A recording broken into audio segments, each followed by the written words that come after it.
Hello. హాయ్రా Sai, నీకు ఓ విషయం చెప్పాలి. హాయ్రా మచ్చా, ఏం లేదు చెప్పరా, ఖాళీగానే ఉన్నాను. ఇవాళ మార్నింగ్ నాకు ఒక డ్రీమ్ వచ్చింది. ఆ డ్రీమ్లో నేను ఒక 5 BHK ఫ్లాట్ పర్చేస్ చేసినట్లు, గేట్ ఓపెన్ చేయగానే స్విమ్మింగ్ పూల్ వచ్చినట్టు, గ్యారేజ్లో 2 కార్లు ఉన్నట్టు నాకు డ్రీమ్ వచ్చిందిరా. అదే రోజు బ్యాంక్ నుండి SMS కూడా వస్తుంది. Dear Ravi, EMS 45 debited, balance is emotional damage అని. కళలు పెద్దగా ఉండాలిరా. కళలు పెద్దగా ఉండొచ్చు, కానీ ఈఎంఐలు ఇంకా పెద్దగా ఉంటాయిరా.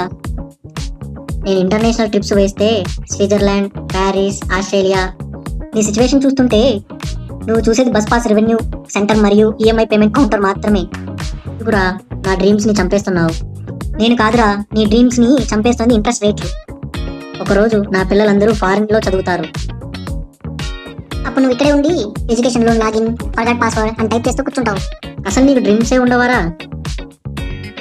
ఉన్నాయిరా. ఒక నెల అయినా ఈఎంఐ లేకుండా శాలరీ మిగిలించాలనేది నా డ్రీమ్. అయితే మనం ఏం చేయాలి? కలలు కనడం తప్పు కాదు, కానీ ఈఎంఐలు గుర్తు పెట్టుకోకుండా కంటేనే అవి కలలు కాదు, నైట్ మేర్స్ అవుతాయి. సరేరా, ఈవినింగ్ కలుద్దాం మన డైలీ టీ షాప్ దగ్గర.